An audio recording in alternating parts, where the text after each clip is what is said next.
বাংলার মানুষের সংকট পরিস্থিতিতে পাশে থাকা এবং তাদের হিতার্থে দিবারাত্রি কাজ করার জন্য তৃণমূল কংগ্রেস সদা প্রস্তুত। এলপিজির অত্যাধিক মূল্যবৃদ্ধি এবং বাণিজ্যিক গ্যাস সরবরাহে কেন্দ্রের হটকারী সিদ্ধান্তে সাধারণ মানুষের হয়রানির শিকার হচ্ছে।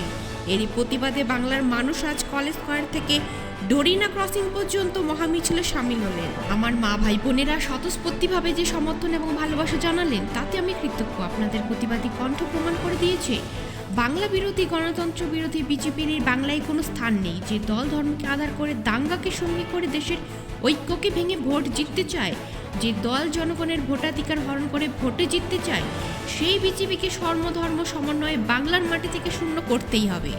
এই বাংলার মাটিতে আমরা যতদিন আছি ততদিন এনআরসি, সিএএ এবং সাধারণ মানুষের ভোটাধিকার হরণ করতে দেব না। এটা আমার প্রতিজ্ঞা।